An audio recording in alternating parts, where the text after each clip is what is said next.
Jeffrey. To Reverend Warnock and members of Ebenezer and to all of Reverend Dove.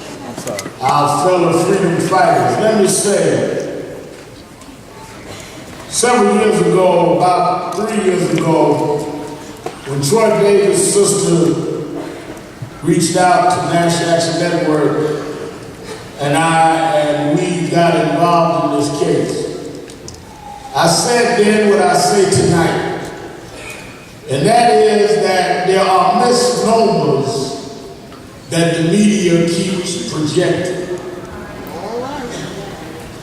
Who is standing at the risk of being somehow done harm is not only the body of Troy Davis, but the spirit of the state of Georgia.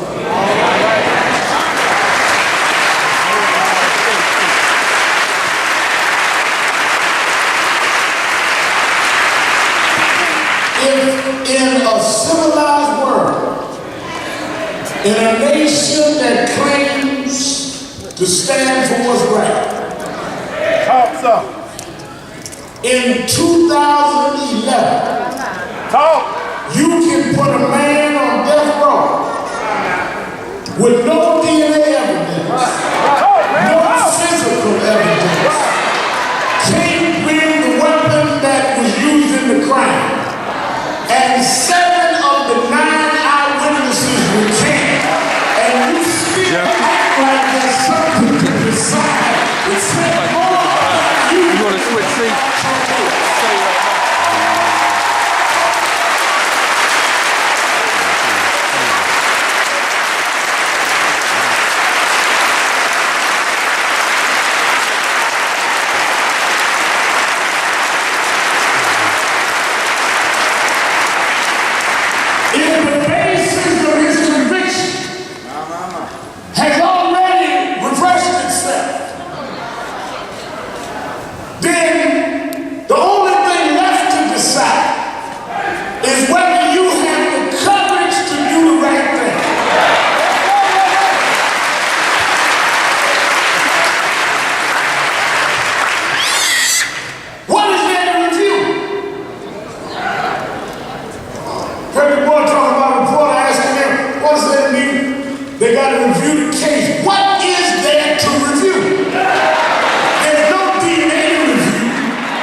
Something that is not right. Let me say this to you. I was so happy to see the discipline throughout this case that a lot of our young activists have had.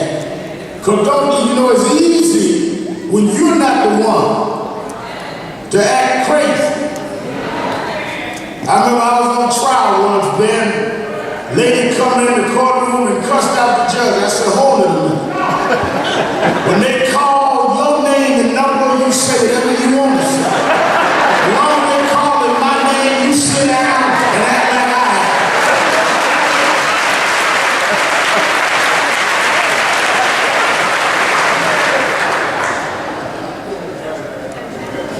This case, the reason it has attracted the world's attention is because it is so blatantly clear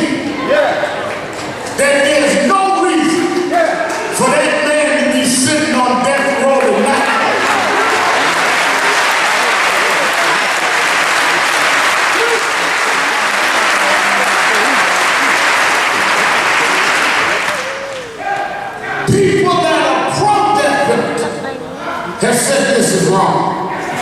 Republicans and Democrats have said this is wrong. You look at this crowd, black, white, Latino, Asian, here marching together, because this is not about black and white, this is about right and wrong.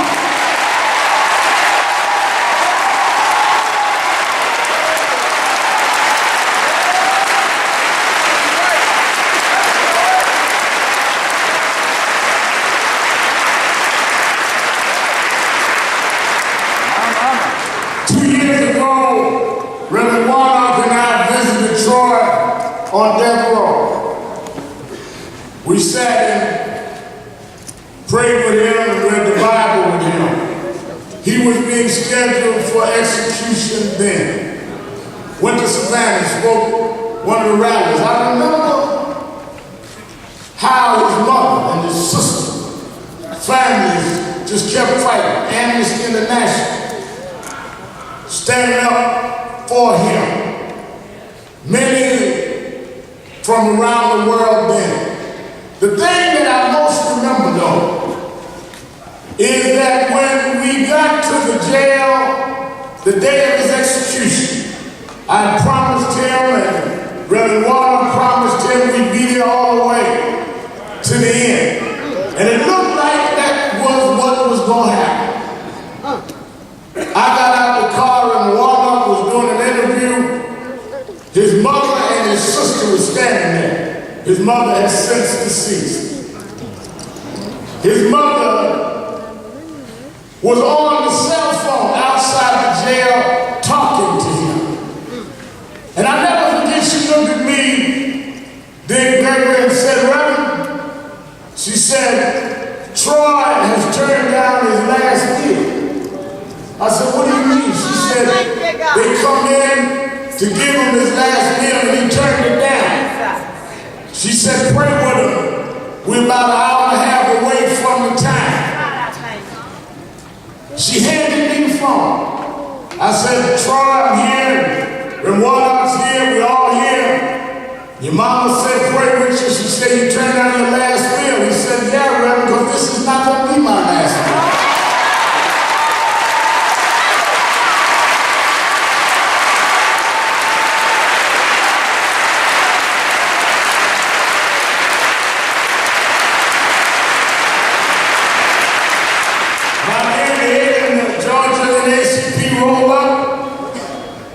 And I told her, I said, I don't want to act like something strange, but I told him that day what Troy had told me on the phone.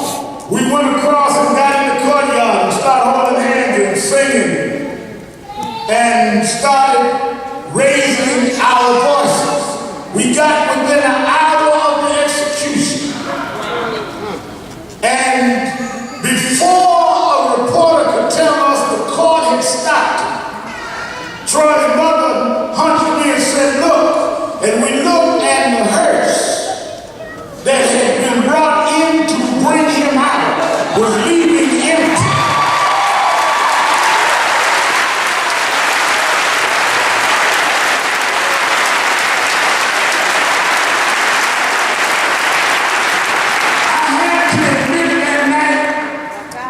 As one of some preached God's little boy, but Troy had more faith than we all had. But the reason Troy had that faith is because he told Warnock and I sitting on death row, I'm not worried because I did not do anything wrong. And when you know you're right, you can sleep on death row. That's the one that keeps you from sleeping at home.